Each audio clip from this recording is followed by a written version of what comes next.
Alors vous le savez peut-être pas, mais ça fait un petit moment que les ventes de champagne baissent et le Covid a accéléré un petit peu les choses. Et l'Union des maisons de champagne vient justement de faire une annonce pour clamer qu'ils veulent que l'appellation de la Champagne en 2020 soit de 30% inférieure à celle de 2019 pour ajuster les stocks sur un point de vue totalement financier et économique. Donc c'est uniquement des chiffres. Et je me demande si ça ne va pas poser un effet ciseau supplémentaire au niveau de la région, parce qu'on ne règle pas le problème de fond. Le problème de fond, c'est qu'on a déjà une mévente. Alors on peut réduire la production, et c'est quand même totalement en contre-courant de réduire la production alors que les ventes de sparkling et de boissons effervescentes dans le monde sont en extension, sont en explosion. La Champagne n'a plus vraiment la cote. C'est peut-être ça la vraie raison. Et pourquoi elle n'a plus la cote? Moi je pense que c'est justement parce qu'il y a deux visions en Champagne. Il y a la vision du vigneron de terrain qui est dans ses vignes quasiment tous les jours, qui va faire un travail de dingue, qui sera le même prix quelle que soit l'année, qu'on décide que le rendement soit 7000 kg par hectare ou 10 000 ou 14 000. Le travail est le même, c'est la générosité de la nature qui va faire la différence. Et vouloir réguler uniquement sur l'aspect économique des choses, c'est oublier une contrainte fondamentale, une composante fondamentale qui est la psychologie de la personne qui produit.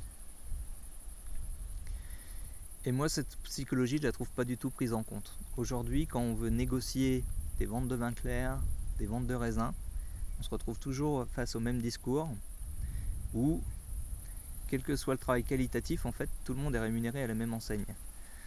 Et ça pose un gros problème psychologique et un gros problème d'engagement. Je m'explique. Imaginez si vous étiez dans une classe et que le prof vous dit: vous inquiétez pas, que vous soyez bon ou mauvais, vous aurez la même note. Vous aurez tous la même note.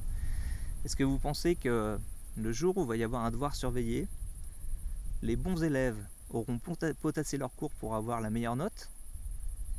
Et est-ce que vous pensez que les mauvais élèves vont se dire comment je vais faire pour gagner un demi-point ou 2 points sur ma note, passer de 2 à 4 sur 20? Ou est-ce que vous pensez que les gens vont se dire de toute manière, moi, au lieu d'avoir 2, j'aurai au moins 10, j'aurai au moins la moyenne, donc pourquoi faire des efforts? Et est-ce que vous pensez que les bons élèves vont se dire si j'ai 10 et que j'ai bossé pour avoir 18, ça sert à rien que je bosse?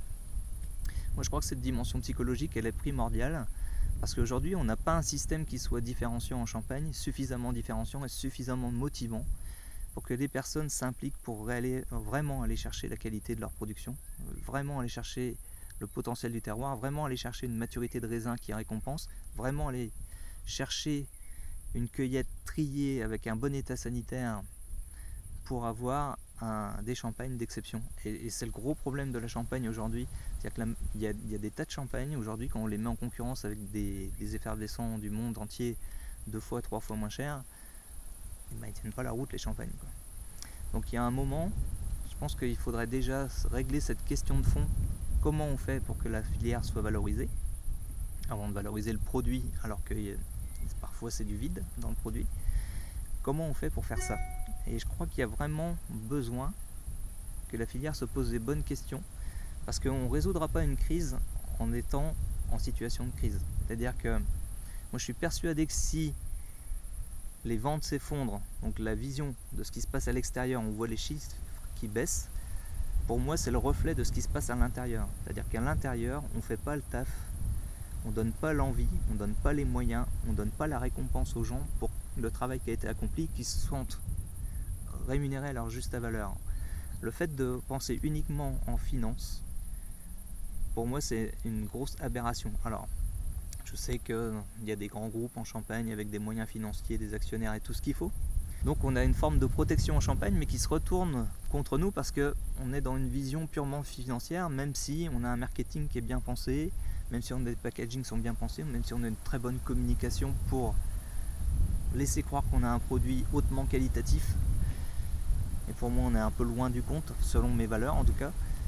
Mais à partir du moment où les où les gens se sentiront respectés, honorés dans leur travail, dans leurs décisions, dans leurs efforts, qu'ils auront l'impression d'avoir été respectés dans leur rémunération et qu'ils auront la reconnaissance que les efforts qu'ils ont fournis pour faire mieux que la moyenne, je pense que là on va inverser la tendance, parce que honnêtement, même si on rémunérait le kilo de raisin 1 euro de plus, quand on vend une bouteille à 50, 100 ou 200 euros ou plus, je pense pas qu'on voit trop la différence en fait. Mais le vigneron, lui, ça va changer son raisin.